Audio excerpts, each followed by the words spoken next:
코로나19 이후의 뉴 노멀, 불평등의 민낯, 이전수 라파엘, 정의평화위원회 위원, 국립암센터.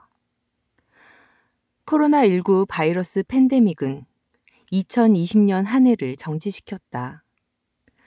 감염병의 전 지구적 유행을 뜻하는 팬데믹이라는 평상시라면 거의 들어볼 기회가 없었을 이 학술 용어가 전 국민적으로 상용되어 이젠 누구나 익숙해질 정도가 되었다. 2020년 4월부터 오피니언 리더들은 여러 언론을 통해서 팬데믹이 극복되고 나면 우리가 새로이 맞이하게 될 삶의 새로운 균형, 즉 뉴 노멀의 도래를 이야기했다. 뉴 노멀은 코로나19 팬데믹 이후의 우리의 삶은 과거에 우리가 살아왔던 삶과는 전혀 다른 새로운 형태로 변화될 것이라는 예측이었다. 2020년 상반기까지만 해도 많은 사람들은 이 감염병이 금방 끝날 줄 알았다. 특히 여름이 오면 독감 바이러스가 활동을 못하는 것처럼 코로나19 바이러스도 활동을 멈추고 다시 이전의 일상으로 돌아갈 것이라는 희망을 갖는 사람들도 많았다. 따라서 2020년 4월의 뉴 노멀은 감염병 유행이 금방 종료될 것이라는 기대 속에서 상당히 낭만적으로 인식되었다.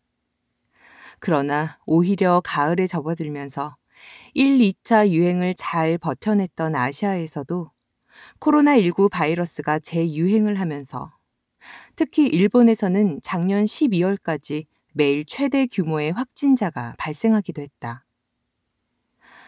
1년이 넘도록 각국은 코로나19 바이러스와 싸우는 힘겨운 버티기를 하고 있다. 유럽은 수차례 의료 시스템 붕괴 위기를 맞이하면서 급기야 모든 환자를 돌보지 못하고 소생 가능성이 희박한 노인 환자들의 생명을 포기하는 딜레마를 겪었다. 선진국의 모범이라고 하는 미국도 이런 딜레마 상황에서 크게 자유롭지 못했다. 바이러스 앞에서 하느님의 모상으로 창조된 인간 본성이 철저히 무너져 내리는 순간이었다. 다행히도 우리나라는 감염 확산을 잘 차단하고 3차 유행도 무난하게 막아낼 것으로 보인다. 물론 이 3차 유행을 두고 방역 실패라고 주장하는 사람들도 있다. 그런데 대부분 그런 주장은 방역을 정치 쟁점화시켜 코로나19 유행 상황을 특정 정치 세력에 유리하게 써먹겠다는 비열함에 기반한다. 모든 상황 속에서 가장 중요한 것은 하느님께서 주신 생명이며 방역은 과학과 그 데이터에 의하여 결정되고 조절될 일이지 자신의 정치적 견해 그리고 자신이 선호하는 정치인이 유권자들의 표심에 따라 결정하고 조절할 수 있는 것은 아니다. 특정 정치적 견해에 매몰된 사람들이 방역 실패다, 방역 당국이 늑장을 부리는 바람에 백신 수입이 다른 나라보다 늦었다며 열심히 떠드는 사이에 팬데믹 상황 속에서 불평등에 신음하고 있는 우리의 이웃들은 보이지 않았다. 만약 그리스도 교인인 자신이 정치적 사이코패스들의 선동에 휘말려 그것들을 즐기다가 고통에 신음하는 우리의 이웃들을 생각해 본 적이 없었다면 이것은 정말로 부끄러워해야 할 일이다. 2020년 4월 뉴 노멀이 불러일으킨 낭만은 알베르트 카뮈의 소설 패스트를 다시 인기도서 순위권에 진입하게 만들었다. 책 좀 읽는다는 사람들은 소설의 내용을 바탕으로 팬데믹 상황 속에서의 인간의 실존적 위기를 이야기했다. 그러나 작년 내내 정작 실존적 위기 속에 살아온 우리의 이웃들에게 뉴 노멀은 결코 낭만이 아니었다. 그것은 코로나19 이후 자신들이 앞으로 어떻게 전락할 것인지를 먼저 깨닫게 하는 불평등의 뉴 노멀이었다. 우리나라에서 코로나19 확진자가 늘면서 방역당국의 지침에 따라 공립학교들은 수업을 비대면 수업으로 전환하였다. 방역조치에 따라서 교육당국이 비대면 수업으로 전환하여 학생들의 교육권을 보장한 것은 상당히 잘한 선택이다.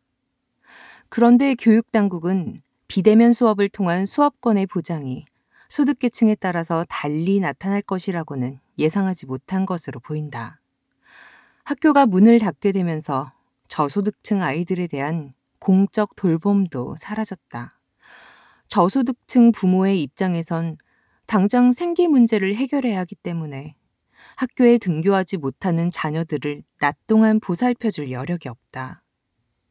공적 돌봄이 사라진 상황에서 이는 곧 자녀들의 학업 부진으로 이어진다. 작년 말 부산광역시 교육청이 관내 고등학교 2학년 학생들의 수학 성적 분포도를 조사했다. 코로나19 이전 고2 학생들의 수학 성적은 평균값을 중심으로 중위권이 탄탄하게 존재하는 전형적인 정규 분포 곡선을 그렸다. 반면 코로나19 이후 고2 학생들의 수학 성적은 평균값을 중심으로 중위권이 무너졌고 하위권과 상위권이 극명하게 갈리는 분포곡선으로 바뀌었다. 갑자기 늘어난 하위권 학생들의 숫자는 우리에게 어떤 의미를 알려주는가? 교육당국이 방역 조치에 따라서 수업을 비대면 방식으로 전환하였지만 과연 학생들이 평등하게 교육받을 권리가 보장되었다고 말할 수 있을까? 방역 조치가 잘못되었다는 말이 아니다. 교육당국은 방역 조치를 준수하면서도 학생들의 교육권을 최대한 보장하는 방법을 찾아냈어야 한다고 말하는 것이다. 뿐만 아니라 저소득층 부모들의 노동 환경도 팬데믹이 장기화되면서 더욱 불안정해졌다. 대면 방식의 서비스업 중심으로 발달되어 있던 기존의 저임금 장시간 노동 일자리가 많이 사라졌다. 특히 기혼 여성들이 노동력을 제공해왔던 서비스 직종의 비정규직 일자리 불안정성은 더 커졌다. 팬데믹 상황 속에서 직장을 잃게 된 저소득층 부모들이 생계를 유지하기 위해 더욱 낮은 임금, 더욱 긴 시간의 노동을 해야 하는 열악한 일자리에 몰리면서 학교에 가지 못하는 자녀들을 돌볼 기회는 아예 박탈되었다. 이것이 심각한 이유는 이들이 악순환의 고리에서 벗어나지 못하게 됨으로써 무기력을 계층적으로 학습하게 되고 진정한 의미에서 자기 자신을 발전시킬 수 있는 동기를 잃어버리게 되기 때문이다. 오늘날 우리 세계를 지배하는 신자유주의적 경제 질서 안에서 가난은 단순히 개인의 노력 문제로 환원시킬 수 없다. 가난은 구조적 불평등에서 오는 결과인 경우가 대부분이며 구조적 불평등을 개인이 노력을 통해 극복하기란 사실상 불가능하다. 작년 한 해 동안 코로나19 팬데믹은 우리 사회 안에서 고착화되어 쉽게 드러나지 않았던 구조적 불평등을 드러냈다. 불평등이 가장 극명하게 드러난 예시는 비대면 방식으로 전환된 교육 현장에서 저소득층 아이들의 학업 부진이 실제로 나타났다는 것이다. 팬데믹이 가져온 뉴노멀은 어떤 이들에게는 소설을 읽으면서 특정 상황 속에서 불거지는 인간의 실존적 위기를 곱씹는 낭만이었지만 어떤 이들에게는 앞으로 자신들의 미래는 더 이상 없을 것 같은 전락이었다. 교종 프란치스코께서는 교황청 인간발전성을 신설했다. 교황청 정의평화위원회, 사회복지평의회, 이주사목평의회, 보건사목평의회를 통합하여 인간발전성이 만들어진 것이다. 이보다 조금 앞서 라인하르트 마르크스 추기경은 자본론을 펴냈다. 마르크스 추기경은 신학자 타파렐리, 철학자 임마누엘 칸트를 인용하면서 사회의 제도와 구조는 국가와 사회의 모든 구성원에 실존해 인간 존엄성이 실현 가능하도록 형성되어야 한다고 서술한다. 추기경 마르크스의 자본론, 라인하르트 마르크스 추기경 지음, 주원준 역, 눌민, 2020년, 211페이지. 사회 정의는 모든 개인이 자신의 실존의 인간 존엄성을 실현할 수 있는 여러 전제 조건들을 바탕으로 성립한다. 인간 존엄성이 실현될 수 있는 여러 전제 조건들 중에서 가장 기본이 되는 것은 시민의 기본적 자유권을 보장하는 것이며 이 자유권은 개인이 공동체 안에서 스스로 자신을 개발할 수 있는 물질적 기초의 보장을 포함한다.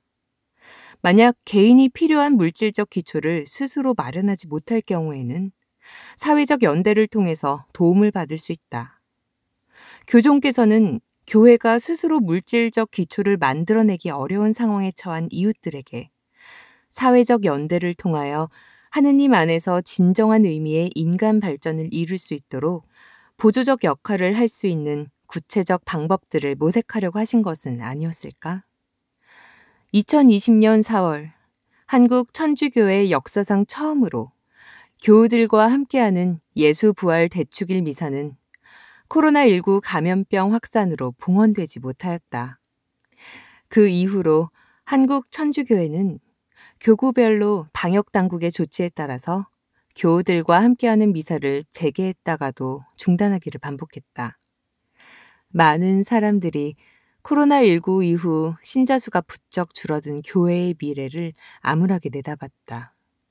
실제로 미사 참여를 하는 신자의 숫자가 크게 줄어 우려를 표하는 여러 신부님들의 이야기를 듣기도 했다.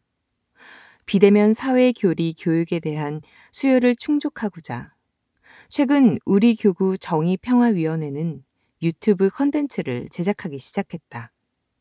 많은 사람들이 코로나19 이후에 교회의 입지는 점차 줄어들 것으로 내다보지만 교회의 역할, 특히 사회적 연대를 지켜나가야 하는 교회의 역할은 더욱 커져야 한다고 생각한다.